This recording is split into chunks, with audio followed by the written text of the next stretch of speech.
3,000 years ago, an extraordinary people rose from humble beginnings to force their will on the world. They created the greatest empire mankind had ever seen. An empire that stretched from Britain to the Middle East. It lasted 1,000 years and shaped the way we live today. I'm Larry Lamb, actor, radio presenter, and history fanatic. I feel like a kid at Christmas. In this series, I'm going to travel back beyond the marble monuments to ask who these people were and why they were so successful. Wow. From the empire's earliest ruins to her first conquests in Africa. From kingdom to republic, from Romulus and Remus to Julius Caesar. I want to uncover the extraordinary story of how Rome became the world's first superpower.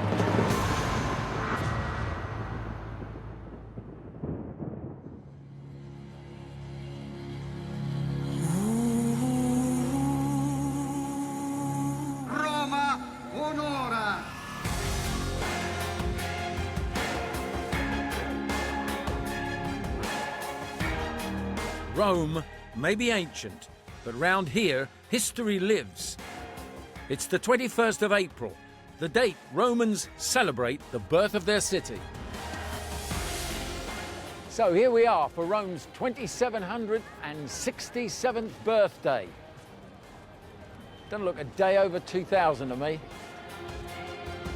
It's a street party, Roman style, where all the icons of the city's history are on show. Gladiators, centurions, senators, vestal virgins. But they all come later in Rome's story. I want to start 1,000 years earlier. This is one of my favorite cities. I spend as much time as I can here. Corretto, la forma corretto. So, I want to start at the beginning by finding out how Rome was founded.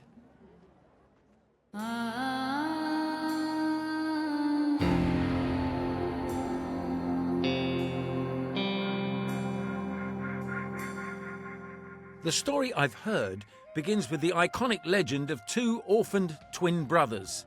Today, their names are on the lips of every Roman. Chi ha fondato Roma? Comincia Roma. Con Remo e Romolo. Di Romolo e Remo. Con Romolo e Remo. Allora, signori, questo 10, eh? Sì, 10 euro. Signore. 10 euro. Perfetto. Grazie, signora. Well, there it is, right? This image is everywhere. The very symbol of Rome herself. According to legend, Romulus and Remus were the semi-divine sons of Mars, the god of war, thrown into the Tiber by a jealous uncle, only to be saved and suckled by a she-wolf. But what happened next? I'm turning to the earliest accounts I can find, the histories written by the ancient Romans themselves. But even these have their problems. This book is the work of the Roman historian Livy, who was born in 59 BC. Now, evidently, it's the best surviving account of early Rome that we have. But of course, the founding of Rome that he describes happened 700 years before he was born. I mean, by the time he wrote it, Rome was already an ancient city. Still, I'm intrigued by Livy's description of what happened. So, I've come to the Circus Maximus.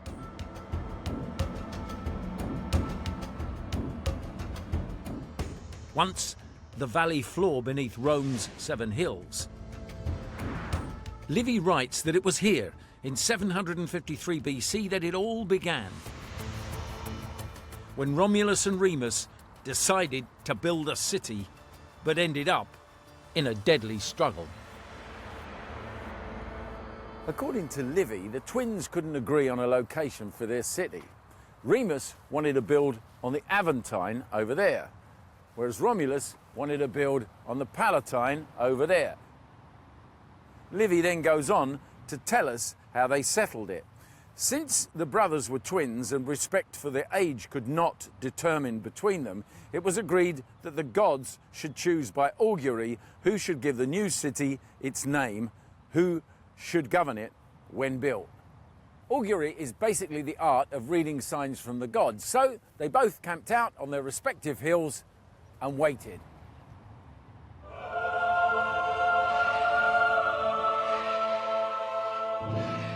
First, Remus sees 6 vultures circling the sky above him. For him, it's the sign the gods have chosen him to build the city and to govern it. But then Romulus sees 12 vultures and is convinced he is the anointed one. Both brothers claimed victory. One because he'd seen the birds first, the other because he saw more of them. Livy goes on. They then engaged in a battle of words and angry taunts leading to bloodshed. Remus was struck down in the affray. Thus Romulus acquired sole power, and the city, thus founded, was called by its founder's name.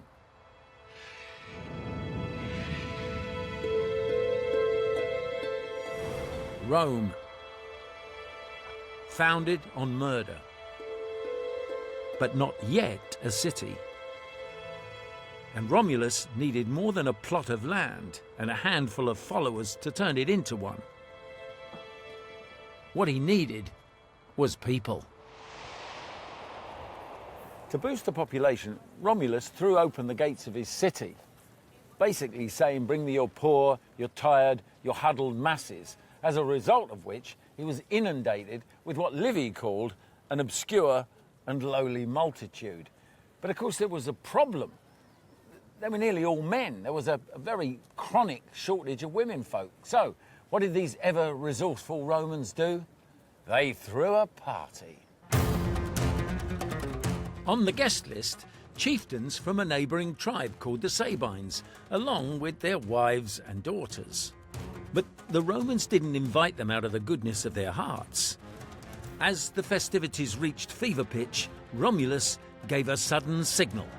His men rushed forward, grabbed the Sabine womenfolk and carried them off to make them their wives.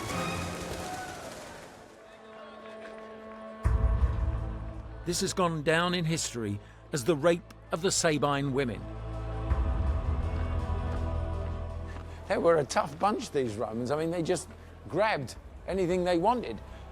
But I suppose what I'm beginning to realise already is that if you want to start a superpower, that's the way you've got to be.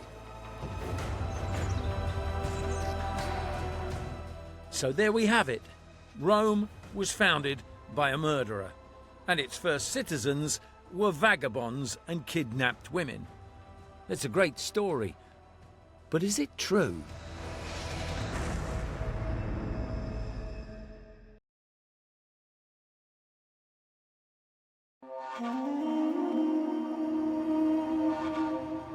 I'm on a mission to dig deep into Rome's history, back beyond the marble city of the Caesars to this civilization's very beginnings.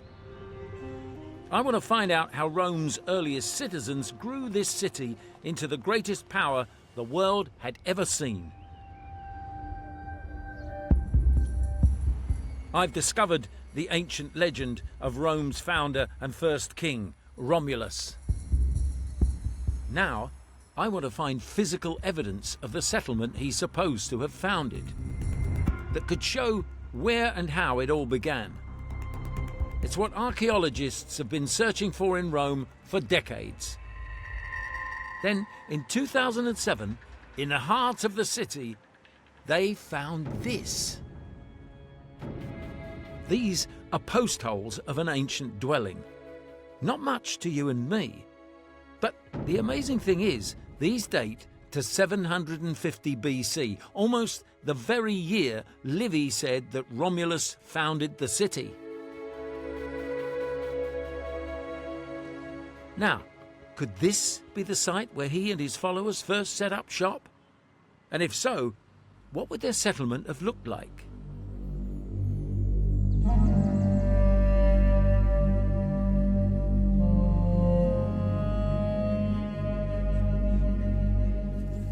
Not quite what I'd imagine Rome to look like in the very early days.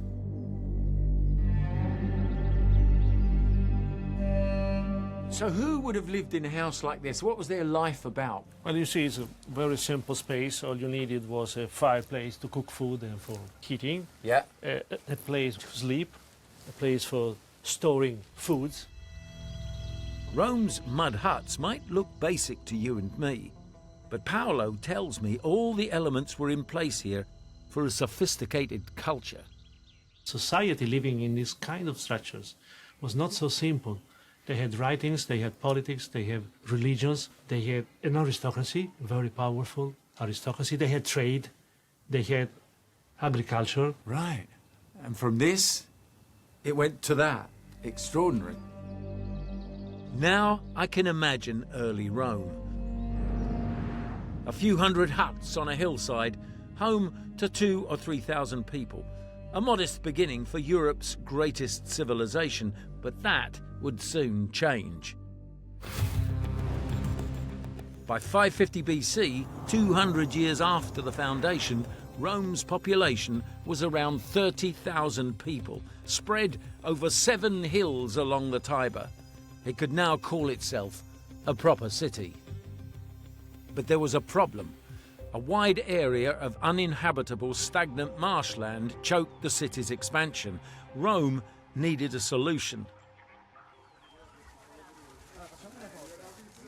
To find out what, I'm going to a part of Rome most people never get to see. Underneath the city.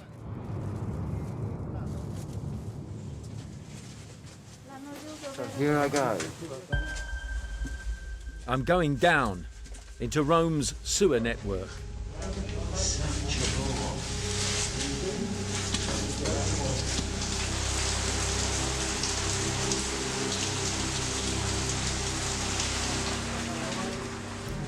Parts of it are over 2,500 years old, but still in use today. These tunnels carry rainwater and sewage into the River Tiber. They were built by Rome's earliest kings, the successors to Romulus himself. So, Adriano, can you tell me, how did this extraordinary system of sewage start? There was a need of clearing of the marshy waters around the Capitolium and the other hills. Yeah. So what happened was, first of all, to make an open air channel, Yeah. and to channel all this water Yeah. to the Tiber. For 200 years, Rome's kings extended, repaired, and improved the entire system, until what started out as open channels grew into this complex network of arched tunnels.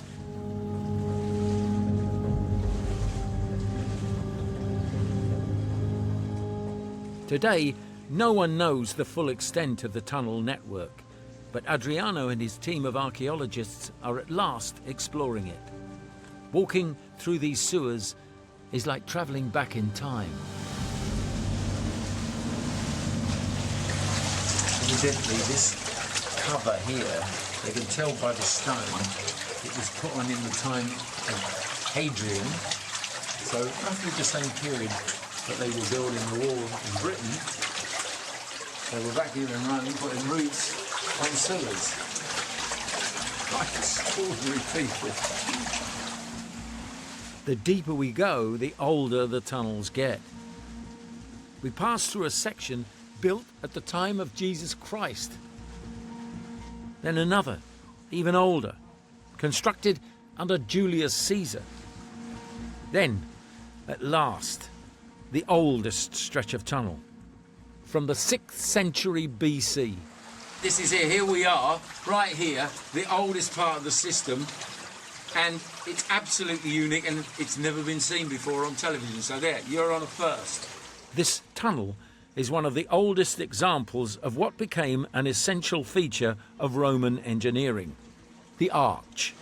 So if you just see this here, with this way that they stepped the stones so that it steps and they're cut so that it's one, and then it comes out, then it comes out like that. So you've got the same, they've got boom, boom, boom, and then they were covered so that about this height would have been the floor, the basic floor level of the ancient forum. Without this ancient engineering, Rome might never have become a city.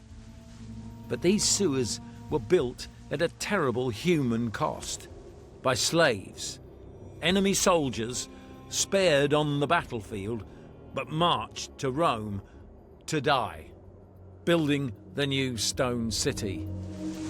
Reading in Livy, what we're told is that this would have involved the work of about 1 million slaves, and some of them were preferred in the end to commit suicide rather than work on this project. The Romans were resourceful and ruthless. They borrowed the best their neighbours had to offer and stole what couldn't be borrowed. They let nothing stand in the way of the city's ambition. One of the key architects of the new Rome became a notorious figure in the city's history. His name, Tarquinius Superbus, Tarquin the Proud. He was a brilliant engineer, but a ruthless political operator. Now I'm heading for the very spot where, in 535 BC, he made a bloody grasp for power. Tarquin and his wife, who I'm told would have given Lady Macbeth a run for her money, staged an outrageous coup against the ruling king, her father. And he was killed in a brutal assassination. And I'm told that she drove her chariot right across his body as he lay in the street somewhere around here. And ever since, this has been known as the Vicus Sceleratus, the Street of Wickedness. Tarquin seized the throne. He was now Rome's 7th and most ambitious king, and began to transform Rome from a settlement of mud huts into a city of stone. Tarquin built one of the biggest buildings in Roman history, dedicated to their supreme god. It was the Temple of Jupiter. Remarkably, parts of it still survive, and I am going to see them. Well, we've certainly come a long way from simple houses made of mud and wood to this. And I suppose this has to be the beginning of the monumental city of Rome. The temple was as big as a football pitch. Ordinary Roman citizens were forced not just to pay for it, some had to labour on it. Thousands were worked to death, turning Tarquin into a figure of hatred. But the signs were that with his giant temple, he'd won the favour of the gods. The story goes that while they were digging the foundations, they came upon a perfectly preserved human head. And they took it as a sign that Rome would become the head of the world. Well, that much may be true, but it wouldn't be ruled by Tarquin, or any other king for that matter. Tarquin was a tyrant. He intimidated Rome's nobles, bullied its workers, and murdered those who disagreed with him. I want to meet the man who finally gave him his marching orders.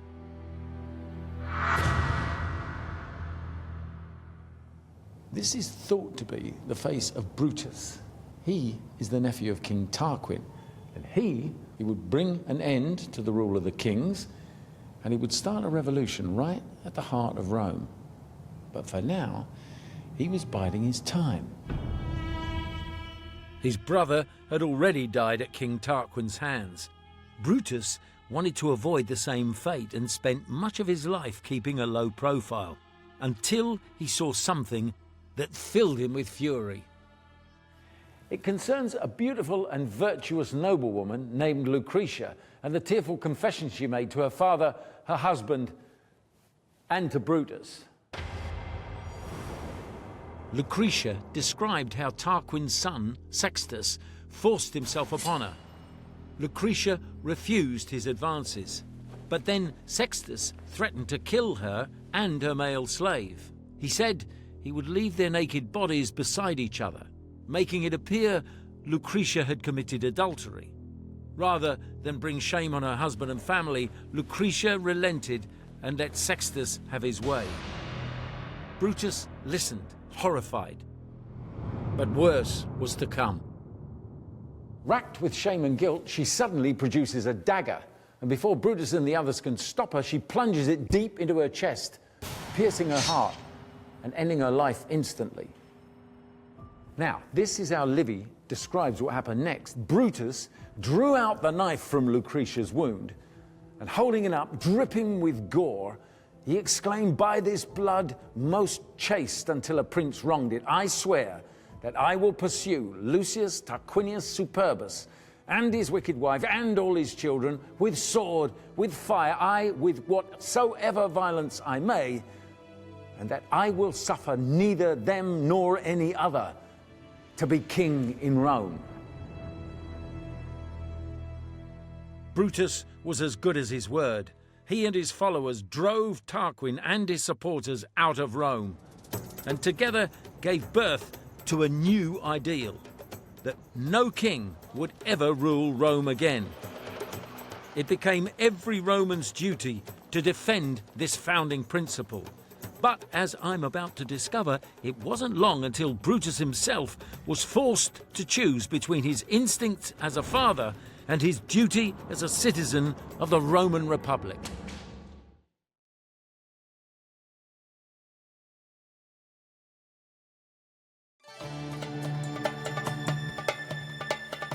(509 BC). Rome is 250 years old, home to 50,000 people, and on a knife edge. Brutus has overthrown the tyrannical King Tarquin and declared that never again would one man rule Rome.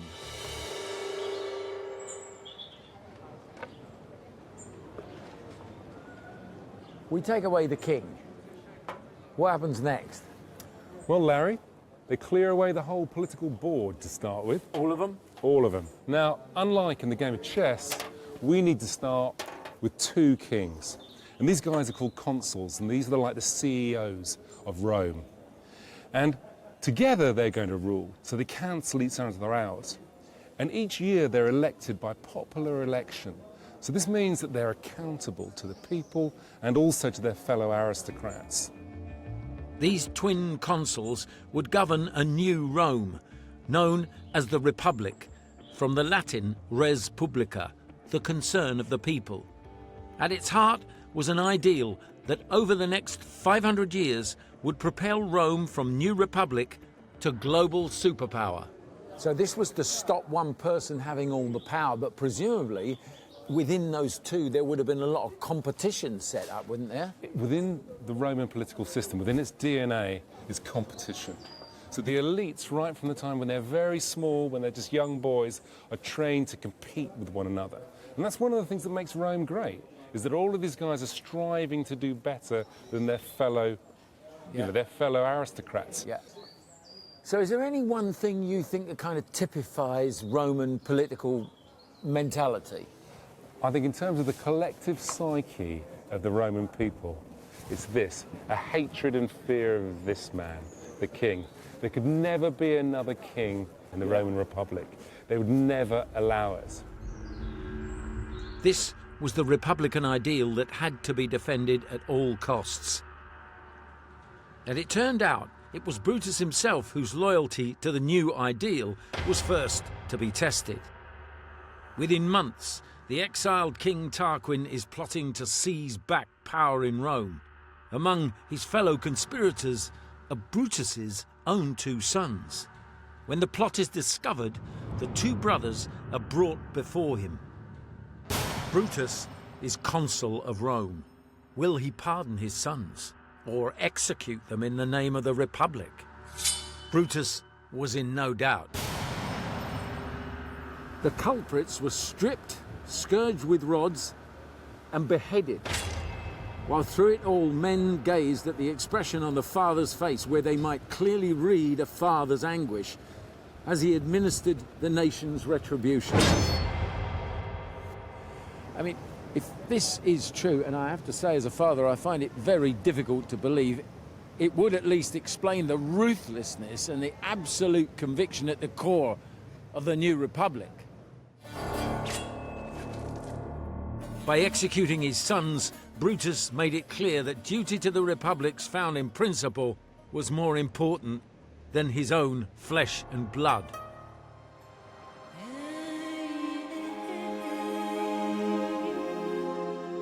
This new republic was supposed to be a more inclusive place, but there was a legacy from Rome's earliest days still to be grappled with: the rift between rich patricians and poor plebeians.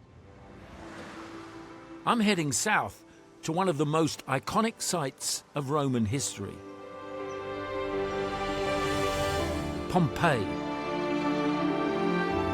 Captured in time by the ash from a volcanic eruption. Today, this is as close as we can get to how Rome was at the time of the Republic. The buildings here reveal a society deeply divided.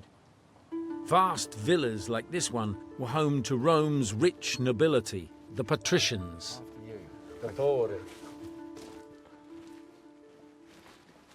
So, Paolo, would there have been houses just like this in Rome in the early Republic?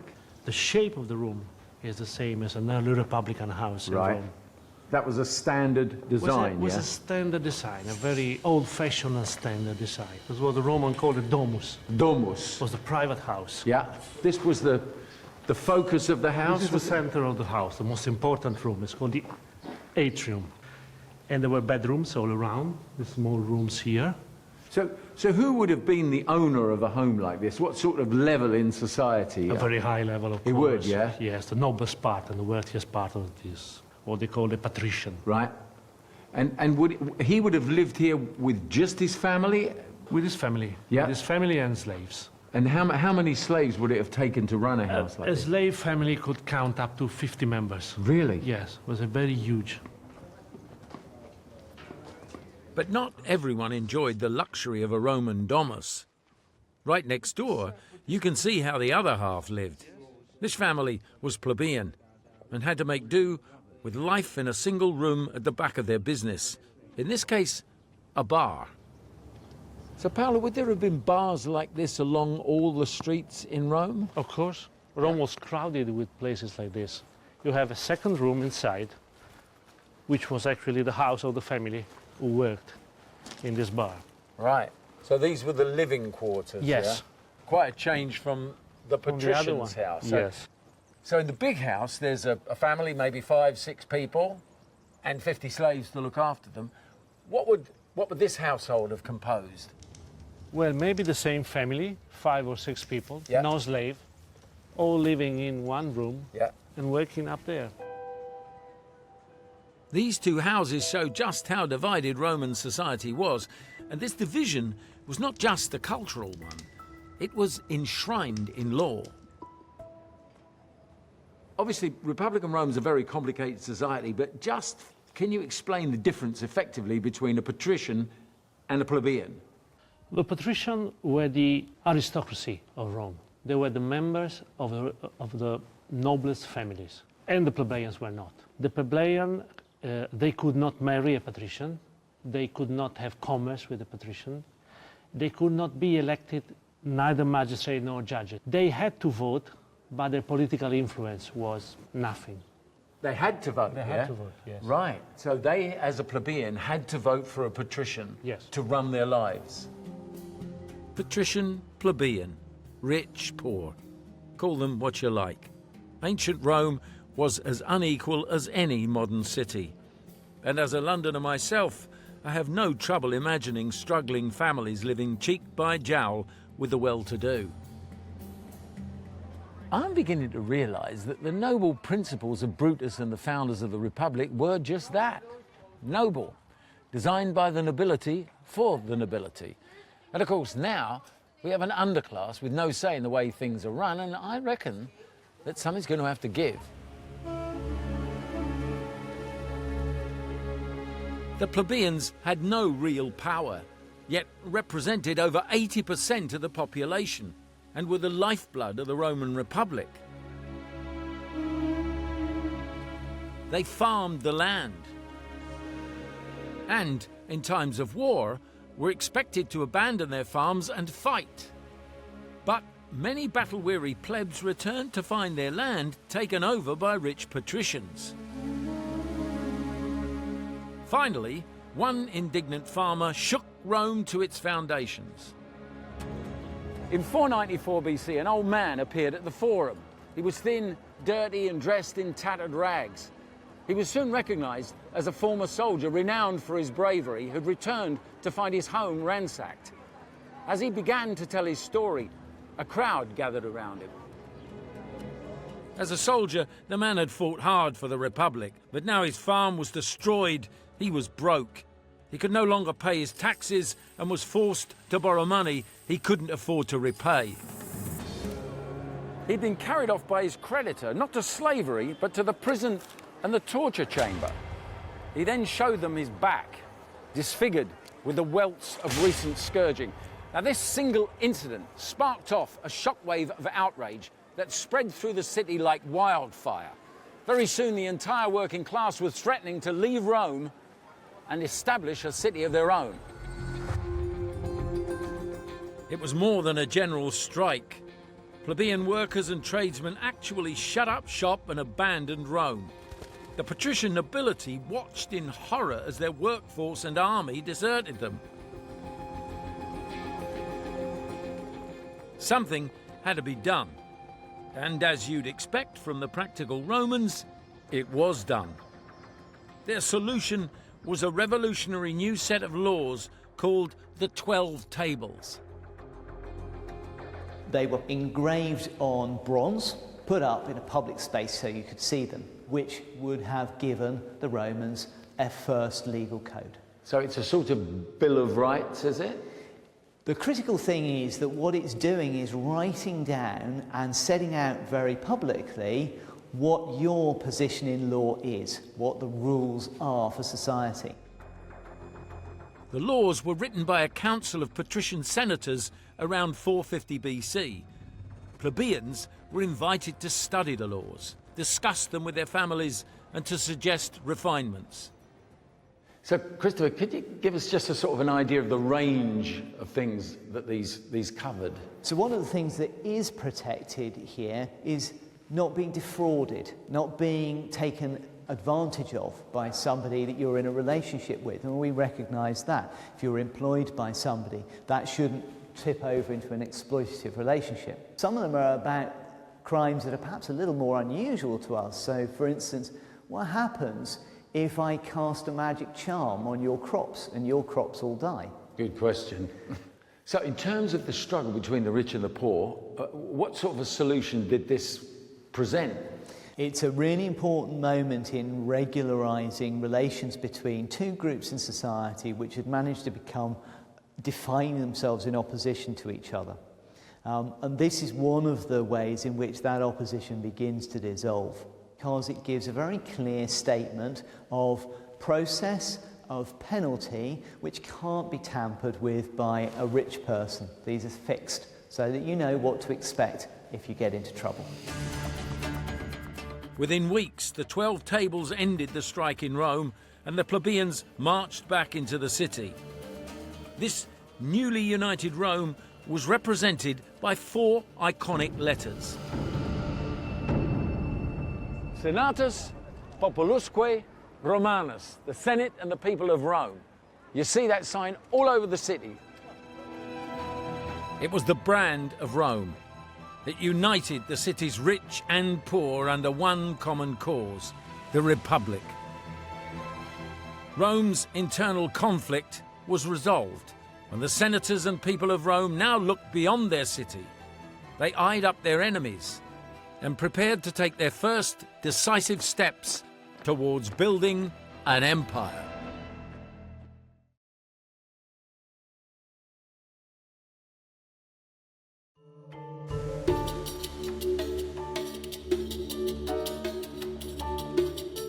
SPQR, the Senate and the people of Rome. I've discovered how 300 years after its foundation, these 4 letters unified Rome, so that by around 450 BC, the Republic's power and influence rivaled that of the Etruscans, their greatest foe. The Etruscans predated the Romans and controlled a large area of Italy. They were also ambitious, and the two sides had fought running battles for centuries. But now Rome was spoiling for a fight. There was only the river Tiber separating these two civilizations, with Rome and the Latins controlling the east and the Etruscans controlling the west. So a flashpoint was bound to occur. It was inevitable, but where would it happen? And more importantly, who would make the decisive move? For hundreds of years, the Romans had been asking that question, or rather, they'd been asking the heavens, which is why I want to explore the ancient Roman tradition of augury, the art of reading signs from the gods. It was key to every decision made in Rome, the city first founded on a divine blessing. Historian Darius Aria is taking me to the Archaeological, a holy site where Romans practiced the mysterious art of augury, which, as well as bird spotting, included sacrificing animals to study their internal organs. Rome is on the brink of war. They need divine approval. How do they know they've got it? Well, that's a great question. Now, of course, they had their experts that were well versed in knowledge of the various lobes and components of a liver. But of course, you also have this little bit of a guide. Ooh. And this is a schematic of a bronze liver from Piacenza that was found.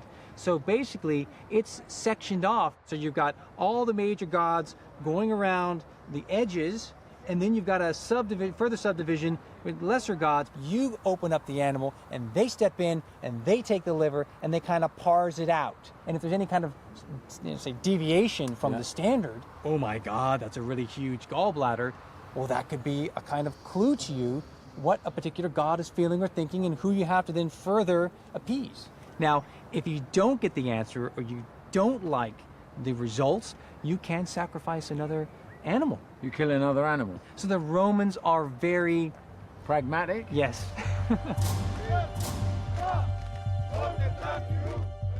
Then, in 450 BC, the gods told the Romans to go for it, and the city geared up for total war against the Etruscans. But pragmatic Rome didn't rely on the will of the gods alone. To guarantee victory, the Republic turned to the policy they'd designed for just such a situation. They would nominate a dictator. For a power founded on the principle that no one man should ever rule, it seems remarkable now to appoint a dictator. But this was an extraordinary measure for use in extraordinary circumstances. The man they chose was Marcus Furius Camillus, a trusted statesman given a daunting task to destroy the Etruscans' major stronghold, the city of Veii. In 396 BC, Camillus led a great army across the Tiber to lay siege to the city. 2,500 years later, I've travelled to the same spot in the hill country outside Rome to discover what happened to Camillus and his army. The archaeology shows one thing clearly. The battle was huge. All these artifacts were found here on the site, yes? Yes, they were, and most of them are evidence can be related to the battle itself. Yeah. There's wonderful projectiles. They're so heavy. They're so heavy, they're in lead. They're lead? They're lead, yes. So what would these have been fired like bullets from a sling or something? Yeah, exactly. Yeah? They were thrown. We do have different types of arrowheads, and they are in bronze, and they were probably used during the battle. There are much more than this. This is just a small selection. All these elements are the typical finds that we found during the course of the excavation. Spent ammunition covers nearly 500 acres, the sign of a massive, drawn-out campaign, during which Camillus needed to keep his troops motivated. Up until now, every Roman male was expected to serve in the army as a matter of duty. Camillus was the first to offer a financial incentive to his men as well as a share of the spoils. And after a decade, his radical plan finally paid off. The dictator saw that victory was at last within his grasp, and that a city of great wealth was on the point of being taken, with booty more than if all previous wars had been put together.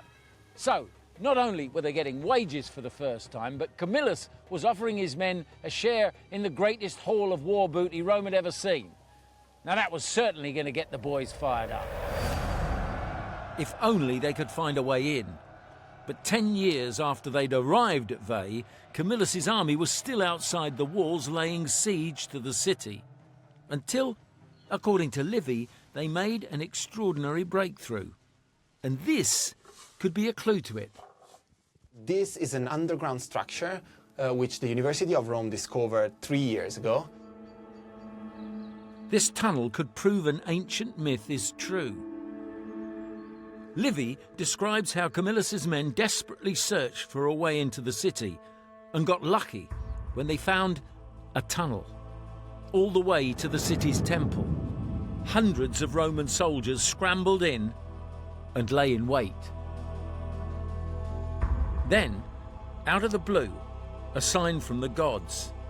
The sound of the Etruscans making a sacrifice. As they were hiding there, they heard a priest talking to the king of the Etruscans. As the king of the Veientes was sacrificing, the Roman soldiers in the mine overheard the soothsayer declare that to him who should cut up the innards of that victim would be given the victory. The Romans in the tunnel grabbed their chance, burst into the temple, seized the sacrificial innards and carried them off to their dictator Camillus. He took this as the blessing Rome needed. Camillus ordered a full-scale assault and obliterated their oldest foe. The Etruscan civilization was doomed, and Rome left them a forgotten people, whilst the Republic marched on. Over the 5 centuries that followed, the Roman army and their gods would impose divine will all over the known world, as they became the world's first superpower. Next time, my journey continues to Africa, as I discover how the Republic took to the waves to build an empire, face down its greatest enemy, Hannibal, and wipe out an entire civilization.